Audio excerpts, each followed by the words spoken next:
Ang pangalan ko ay Bailey Rhodes, 26 na taong gulang. At sa gabing dapat sana'y magdala ng pagkakaisa sa pamilya namin, tiningnan ako ng nanay ko diretso sa mata at sinabi, "May 48 oras ka para umalis." Sa isang iglap parang huminto ang mundo. Ang liwanag mula sa Christmas tree ay kumikislap sa mesa, nagbibigay ng malambot na ilaw sa mga mukhang akala ko kilala ko. Walang nagsalita. Hindi ang tatay ko, hindi ang kapatid ko. Tanging mahinang ugong ng heater at ang amoy ng inihaw na pabo ang pumupuno sa hangin, mainit na kakasakal at masakit na kabalintunaan. Tinitigan ko sila naghihintay na may tumawa na may magsabing biro lang iyon. Pero walang gumawa. Patuloy lang ang kutsilyo ng nanay ko sa paghiwa ng pabo, na parang wala siyang winasak na huling piraso ng kapayapaan sa bahay namin. Uminom pa ng alak ang tatay ko. Ang kapatid ko naman ay nag-scroll sa telepono kunwaring walang nangyayari. Doon ko naunawaan minsan ang pagtataksil ay hindi sumisigaw. Bumubulong ito sa mga ordinaryong sandali, suot ang mukha ng pamilya. Hindi ako nagtanong kung bakit. Hindi ako nakiusap ng paliwanag. Nakaupo lang ako roon, pinapanood ang mga taong kapareho ko ng dugo, na kumilos na parang mga estranghero. Bawat tibok ng puso ay mas mabigat kaysa sa nauna umaalingaw-ngaw sa dibdib ko. Nang matapos ang gabi, pumunta ako sa kwarto ko, nag-empake ng mga gamit at nagdesisyong iyon na ang huling beses nakakain ako sa hapag na iyon. Kinabukasan umalis ako ng walang salita, walang lingon. Iniwan sa kanila ang renta, utilities at mga buwis na matagal ko nang itinigil bayaran.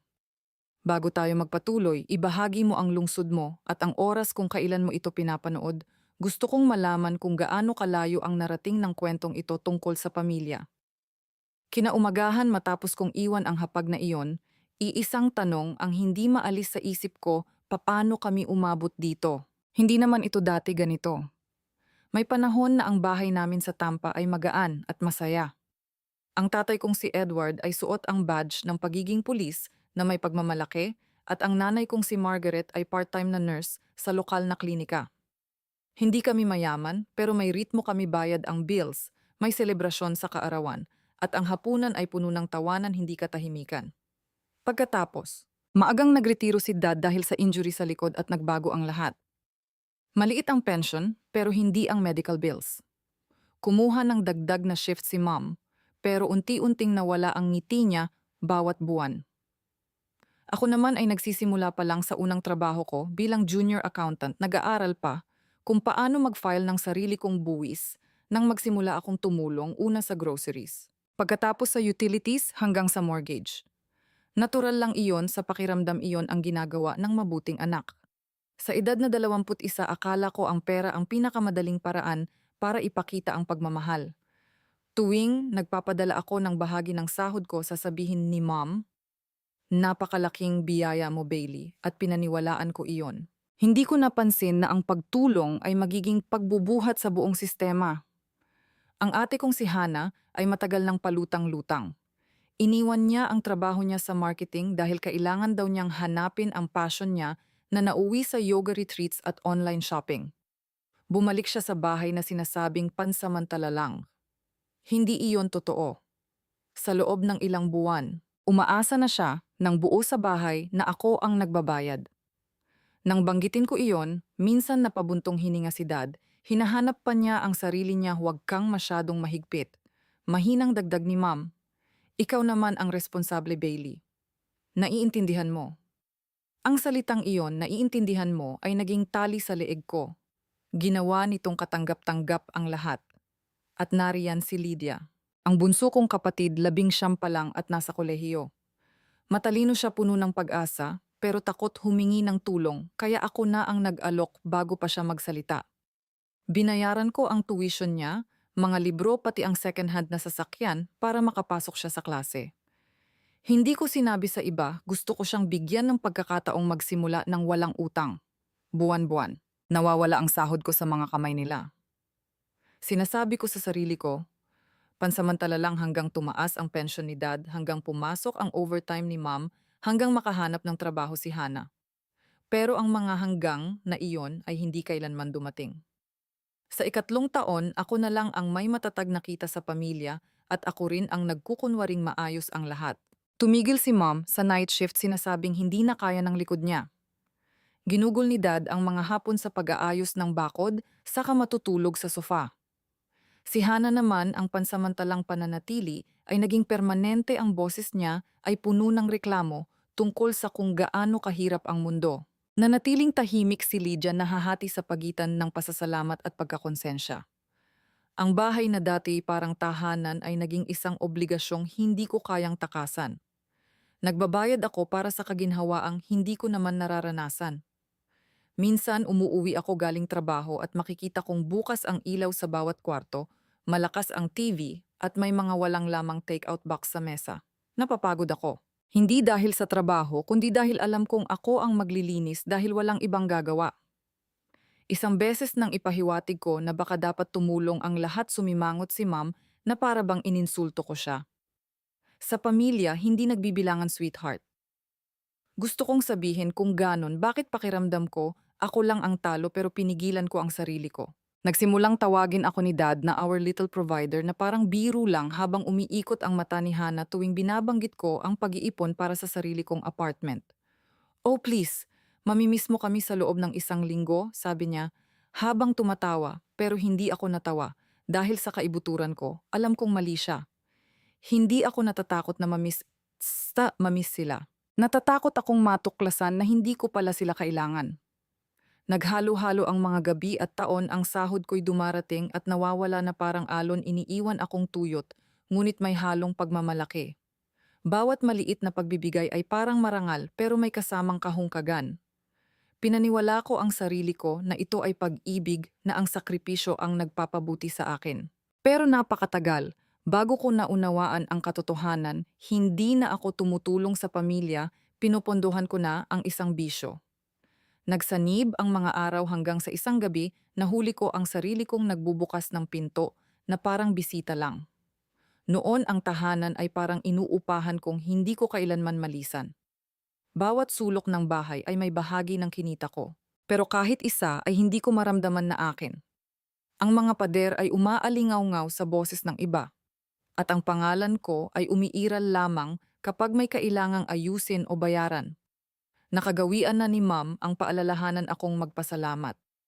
Dapat magpasalamat ka na may ganito kang tirahan, sabi niya. Habang nagtitiklop ng labada na binili ko, gamit ang detergent na ako rin ang nagbayad. Hindi lahat ay may bubong na natitirhan kasama ang pamilya. Gusto kong sabihin na hindi na pamilya ang nakapaligid sa akin kundi responsibilidad, pero kinagat ko ang dila ko. Ang pasasalamat ay naging isang direksyong transaksyon. Si Hana naman laging may paraan para gawing biro ang mga ginagawa ko. Akala mo ba nabibili ng pera ang respeto, little sister? Pang-aasar niya habang nakahiga sa sofa na ako ang nagbayad. Bagong ayos ang mga kuko, nakangiti nang hindi sapat ang lupit para magsimula ng away pero sapat ang talim para makasakit. Pinipili kong manahimik kaysa maubos sa pagpapaliwanag. Habang mas nagbibigay ako, mas lumiliit ang pakiramdam ko sa sarili kong bahay. Si Dad ay halos walang pakialam sisilip mula sa TV magbubuntong hininga. At bubulong na hayaan na lang ang mga babae sa problema nila. Mas pinipili niya ang kaginhawaan kaysa komprontasyon, mas pamilyar ang remote sa kamay niya kaysa sa ideya ng paninindigan at para sa kanya ang kapayapaan ay ang pagpapanggap na walang mali. Gabi-gabi ay pare-pareho ang eksena si Hana nakahilata sa sala. Si Ma'am nagrereklamo tungkol sa bayarin na parang wala siyang hawak na debit card ko. Si Dad tahimik na nanonood ng sports channel. Gumagalaw ako na parang multo nagbabayad sa lahat ngunit walang kinabibilangan. Amoy ng pagkaing ako ang bumili pero bihira kong kainin pabangong hindi akin at galit na hindi naman kanila ang bumabalot sa bahay. Minsan, magbibitiw si Ma'am ng komento habang nagtatrabaho ako sa mesa ng kusina. Alam mo Bailey, nung edad mo ako, wala akong taong nag-aalaga sa akin, may halong yabang at paratang ang tono niya. Gusto kong itanong kung bakit hindi niya makita na hindi ako ang inaalagaan, ako ang nag-aalaga, pero walang saysay ang makipagtalo. Sa bahay na ito hindi nananalo ang luhika laban sa guilt. Isang gabi, Nang masira ang aircon, tumawag ako agad ng repair service nang hindi nagpapaalam. Kinabukasan narinig ko si ma'am sa telepono na sinasabing, "Oh yes, naayos na namin si Edward ang nag-asikaso." Nakatayo ako roon muli na namang hindi nakikita. Hindi ito tungkol sa kredito kundi sa pagbura sa akin. Nakikita lang ang ginagawa ko kapag pumalpak. May mga sandali na naiisip kong umalis. Pero mas malakas ang bulong ng konsensya kaysa katuwiran. Kailangan nila ako paulit-ulit kong sinasabi, kahit binibiro ako ni Hana bilang little ATM namin. Minsan ipinagtanggol ako ni Lydia sinasabing si Bailey nagsusumikap para sa ating lahat. Agad siyang itinuwid ni Mom. Nagtatrabaho siya para sa sarili niya, sweetheart. Lahat tayo may kanya-kanyang ambag. Naalala kong natahimik si Lydia na unawaan na walang puwang ang katotohanan sa usapang iyon. Naging isang paulit-ulit na ritmo ang kawalan ng balanse, umiikot ang schedule ko sa pangangailangan nila bayad sa renta pamimili ng groceries. Mga biglaang gastusin habang malaya ang galaw ng buhay nila at ang akin ay nakapako sa inaasahan. Sa gabi, nakahiga akong gising, pinakikinggan ang ugong ng refrigerator ang tiktak ng orasan at kung minsan ang mahinang tawanan mula sa kwarto ni Hana. Para itong selebrasyong hindi ako imbitado. Tahimik na dumating ang sukdulan isang hapon. Matapos kong bayaran ang isa na namang overdue na bill ng kuryente, pumasok ako sa kusina at nadatnan sina Ma'am at Hana na pinag-uusapan ang redecorating ng sala.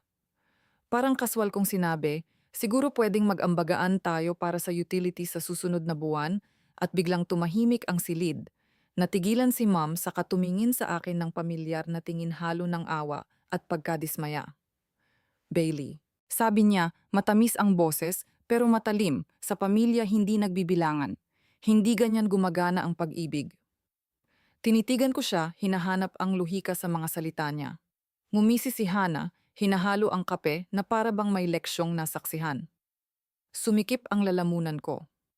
Gusto kong itanong kung bakit ako ang laging nagbabayad ng pinakamalaki para sa tinatawag nilang pag-ibig. Pero nakasulat na ang sagot sa mga mukha nila, hindi nila nakikita ang kawalan ng balanse. Nakikita nila ang kaayusan na ako ang nasa ibaba, sumasalo sa lahat. Kinagabihan mag-isa akong umupo sa balkonahe habang lumulubog ang araw sa likod ng mga bubong ng kapitbahay. Naririnig ko ang tawanan sa loob, ang parehong tawanan na dati nagpapangiti sa akin, ngunit ngayon ay paalala na lang kung gaano na ito ka-estranghero. Mula sa labas, kumikislap ang bahay sa init na liwanag na madaling ipagkamaling kaligayahan. Sa loob, unti-unti akong nawawala na parang bahagi ng wallpaper. Ginawa akong mahalaga ng pera pero hindi kailanman iginagalang. Bawat pabor ay inaasahan. Bawat pagsisikap ay hindi nakikita ang pasasalamat ay hinihingi ngunit hindi ibinibigay. Paulit-ulit kong kinukumbinsi ang sarili ko na balang araw magiging patas din ang lahat na kapag naintindihan nila ay muli nila akong ituturing na bahagi ng pamilya. Pero sa kaibuturan ko, alam ko na ang katotohanang hindi na kayang itago ng katahimikan na hindi kailanman umiral ang pagiging patas sa bahay na iyon. Noong gabing iyon ng Pasko, umasa ako ng kapayapaan, kumikislap ang mesa sa liwanag ng kandila, makintab ang pabo, sa gitna masayang nagkukuwento si Lydia tungkol sa mga klase niya. Sandali akong naniwala na kaya naming magkunwaring muli kaming isang pamilya. Kahit si Hana ay tumawa ang baso ng alak niya, ay kumikislap sa ginintuang ilaw, ngunit ang kapayapaan sa pamilya ko ay hindi nagtatagal. Maingat na hinihiwa ni Ma'am ang pabo na kangiti ng nakasanayang ngiting pang-okasyon. Mahirap ang taong ito, panimula niya kalmado at halos malumanay ang boses, pero magkakasama tayo at iyon ang mahalaga. Tumango ako, pinipilit ang sarili kong ngumiti, pagkatapos ay idinagdag niya. At dahil magkakasama tayo, may dapat tayong pag-usapan. Tumigil ang kutsilyo sa gitna ng hiwa. Nahihirapan si Hana nitong mga nakaraang buwan. Patuloy niya na iwan siya sa mga credit card niya, $22,000 at pati interes ay hindi nakayanin. Naisip namin, baka pwede mo siyang tulungan, Bailey. Saglit akala ko mali ang narinig ko. Ang init ng mga kandila ay parang naging apoy sa ilalim ng balat ko. Gusto ninyong bayaran ko ang utang niya? Tanong ko ng mahina. Ni hindi man lang nahihiya si Hana, humigop siya ng alak at nagkibit balikat. Ikaw ang kumikita ng pinakamalaki, hindi ba? Hindi naman sa hindi mo kayang bayaran. Parang umikot ang silid. Kumislap ang kubyerto sa ilalim ng ilaw. Bawat tunog ay sobrang lakas, bawat paghinga ay kulang. Ako ang nagbabayad sa bahay na ito sa lahat ng narito. Dahan-dahan kong sabi, hindi ko kayang ayusin ang pagkakamali ng lahat. Nawala ang ngiti ni Mom. Huwag kang madrama, sagot niya. Alam mo namang sinusuportahan natin ang isa't isa, pamilya tayo. Umubo si Dad, mas malamig ang tono kaysa dati. Nalulunod ang kapatid mo, Bailey. Ano ba naman ang ilang tseke pa? Lagi ka namang responsable, tungkulin mo ito. Mas tumalim ang salitang tungkulin kaysa anumang paratang. Ginawa ko na ang tungkulin ko. Sabi ko, nanginginig ang boses at pagod na akong parusahan dahil dito. Sumandal si Hana sa upuan, bahagyang ngumiti. Ayan na, mahina niyang sabi. Ang drama ng pagiging martir, gustong-gusto mong ipaalala sa lahat kung gaano kalaki ang ginagawa mo. Baka hindi na ito tungkol sa pagtulong, baka gusto mo lang ng kontrol. Dumagundong ang pulso ko sa tenga ko. Kontrol ulit ko. Akala mo gusto ko ng kontrol. Gusto ko ng balanse, respeto, kahit kaunting pasasalamat. Kumalabog ang tinidor ni Mom sa plato. Tama na. Nagbago ka na, Bailey. Nagbago. Dati kang mapagbigay, ngayon makasarili at walang utang na loob. May pumutok sa loob ko, hindi galit kundi pag-unawa. Tiningnan ko silang isa-isa, mga mukhang dati, mas kilala ko pa kaysa sa sarili ko. Hindi ako walang utang na loob, mahina kong sabi, tapos na akong gamitin. Sandaling natahimik ang lahat, kumislap ang mga kandila. Biglang hinampas ni Dad ang mesa. Ayusin mo ang tono mo. Sigaw niya, mas maayos ka naming pinalaki. Tinuruan ka naming alagaan ng pamilya. Hindi, sagot ko, tinuruan ninyo akong buhatin kayo. Biniti ng mga salita ang hangin, matatalim at pinal. Biglang tumayo si Ma'am, kumalabog ang upuan sa sahig. Malamig ang boses niya. May 48 oras ka para umalis. Parang hindi totoo ang pangungusap. Napasinghap si Lydia. Itinago ni Hana ang ngisi sa likod ng baso ng alak. Umupo lang ako at sa wakas may kumalas sa loob ko. Hindi maingay ang sakit, tahimik ito, parang ginhawang nagbabalat kayong dalamhati. Dahan-dahan akong tumayo. Pinadali ninyo, sabi ko. Matatag ang boses ko pero nanginginig ang kamay ko habang inilapag ko ang napkin sa mesa. Walang pumigil sa akin. Tinalikuran ko sila at naglakad sa pasilyo. Marahang umalingaw-ngaw ang mga hakbang ko sa sahig na kahoy. Sa likod ko nagsimula muli ang kalansing ng kubyertos, mekanikal hiwalay, parang walang nangyari. Hindi na bumalik ang tawanan, kutsilyo at tinidor na kumikiskis sa porselana ang pumuno sa silid, isang metalikong ritmo na nagmarka ng tuluyang pagkabasag ng pamilya namin. Kinabukasan, hungkag ang pakiramdam ng bahay. Kumikislap pa rin ang mga ilaw ng Pasko sa sala, pero lalo lang pinalalim ang katahimikan. Nagising ako bago sumikat ang araw, hindi dahil nakapagpahinga, kundi dahil nasanay ang katawan kong kumilos bago makahabol ang emosyon. Malamig ang kwarto ko. Umupo ako sa gilid ng kama, nakapatong ang mga kamay sa kumot na hindi ko na muling tutupiin sa katumayo. Binuksan ang aparador at nagsimulang mag-empake. Matalas ang bawat tunog, ang kiskis ng hanger, ang bulong ng tela, ang metalikong lagaslas ng zipper, parang nakikinig ang bahay. Hindi ako nagmadali. May kakaibang kapayapaan sa pag-alam na sa wakas may ginagawa ako para sa sarili ko. Isa-isa kong inilagay ang mga gamit sa maleta na parang may ritual, mga damit, sapatos. At isang framed photo na pinag-isipan ko bago ko ipinasok ng nakatihaya sa pagitan ng dalawang sweater. Nasaksihan ng mga pader ang paglaki ko, ang pagkasira ko, at ang pagbuo ko ng ginhawa ng iba. Ngayon, nasaksihan nilang iniiwan ko iyon. Paglabas ko sa pasilyo, may bahagyang amoy ng kape at tira-tirang pabo ang hangin. Hawak pa rin ng bahay ang ilusyon ng normal, na para bang hindi ito nabasag kagabi. Tahimik akong gumalaw, hindi marinig ang medyas ko sa sahig. Pag-abot ko sa huling kahon, may marahang katok. Nakatayo si Lydia sa pinto, namumula ang mga mata sa iyak, nakapajama, nakayakap ang mga braso sa sarili na para bang pinipigilan niyang mabasag. Aalis ka na talaga, mahina niyang sabi. Kailangan, tugon ko. Tumango siya sa kabumulong. Gusto kong magsalita kagabi. Dapat nagsalita ako. Tiningnan ko siya ang bunso ang hindi humihingi ng anuman. Hindi rin nila babaguhin mahinahon kong sabi, na puno ng luha ang mga mata niya. Sabi ni Ma'am, babalik ka kapag kumalma na ang lahat. Bahagya akong ngumiti. Kung ganon magkikita na lang tayo sa ibang buhay. Lumapit siya at mahigpit akong niyakap. Nagulat ako sa kung gaano siya kahina. Sa loob ng maraming taon, binuhat ko ang pamilyang ito nang hindi ko napapansin kung sino ang tahimik na nababasag sa parehong bigat. Idinikit ko ang baba ko sa balikat niya at sinabi, huwag kang maging katulad nila Lydia. Pakiusap. Nabiyak ang boses niya. Hindi. Nang umalis siya sa pinto, inilapag ko ang mga susi sa aparador. May kakaibang kalayaan sa hindi na kailangang hawakan ang mga iyon. Pagbaba ko, halos payapa ang kusina. Wala na ang mga plato kagabi, nakaayos muli ang mesa na parang walang nangyari. Kinuha ko ang makapal na sobre mula sa bag at inilapag sa counter. Sa loob ng sobre ay ang mga huling bayarin renta, kuryente, buwis, lahat may tatak na hindi pa bayad. Isang oras bago iyon, kinansela ko na ang lahat ng automatic payment.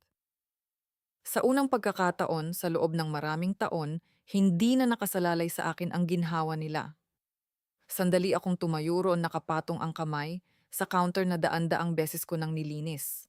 Ramdam ang lamig ng ibabaw sa palad ko. Pagkatapos ay humarap ako sa bintana. Sumisikat ang araw, kumakalat ang maputlang gintong liwanag sa hamog, pinagmumukhang mas malinis ang lahat kahit ang bahay na hindi kailanman naging tunay na akin. Habang binubuhat ko ang maleta, may umaling awngaw na tabla sa sahig sa likod ko. Si Ma'am ay nasa pintuan, nakasuot pa rin ng robe. Magulo ang buhok mula sa tulog at tila mas tumanda kaysa sa alaala ko. Mag-uusap tayo mamaya. Sabi niya, pilit ang boses, ngunit kontrolado na, para bang kaya pa niyang hawakan ang kuwento. Huminto ako. Wala nang dapat pag-usapan. Bailey, mas mahina na ngayon, halos nakikiusap, pagsisisihan mo ito. Tinapatan ko ang tingin niya.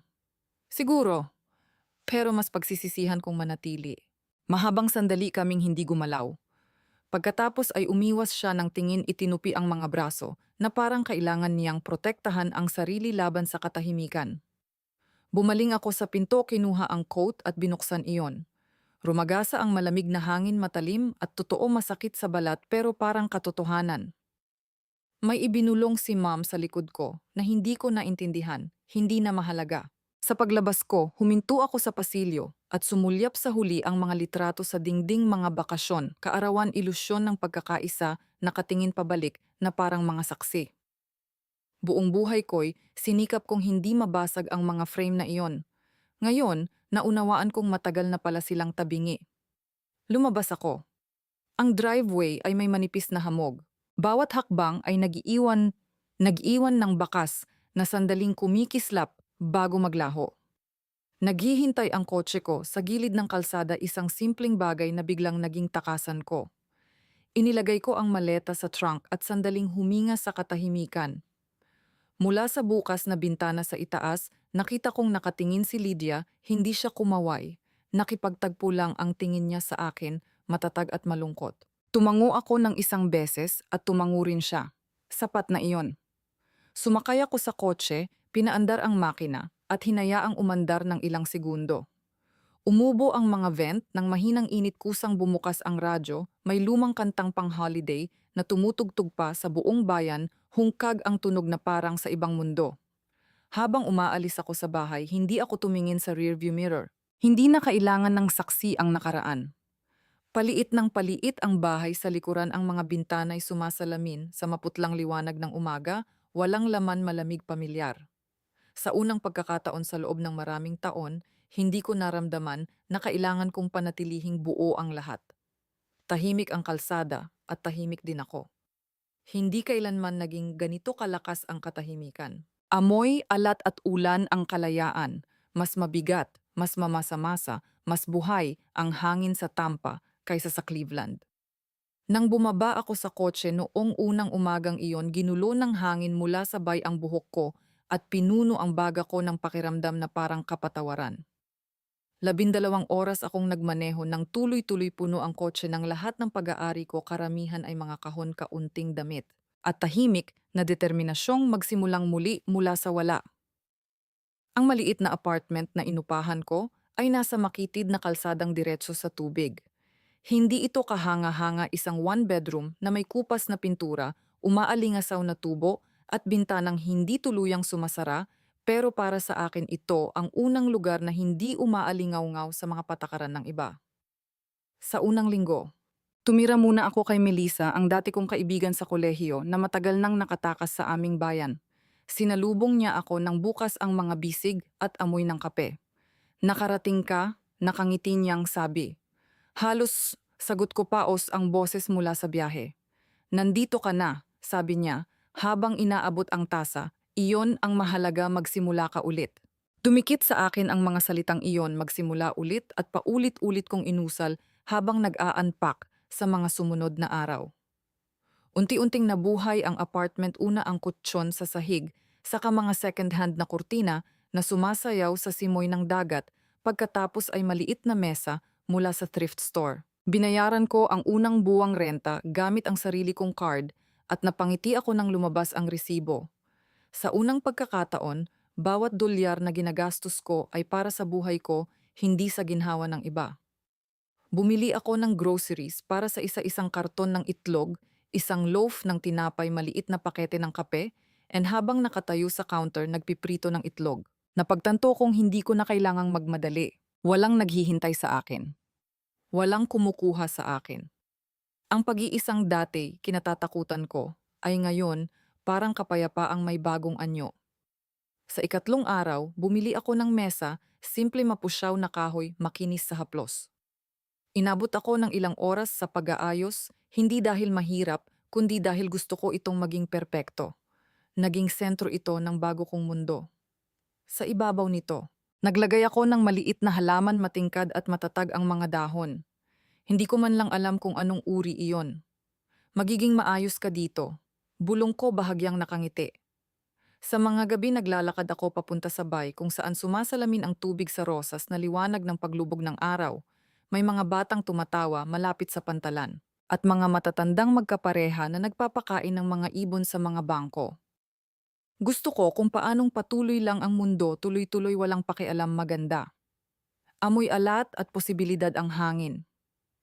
Dumalaw si Melissa noong Biyernes, may dalang take-out at murang alak. "So," sabi niya habang umuupo sa sahig katabi ko, "ano ang lasa ng kalayaan?" Natawa ako. "Mahal," sabi ko. "Pero sulit bawat sentimo." Nagtagay kami. "Magiging okay ka," sabi niya. "Ikaw ang laging nagbubuklod sa lahat. Ngayon ikaw naman." Lumubog sa loob ko ang mga salita niya.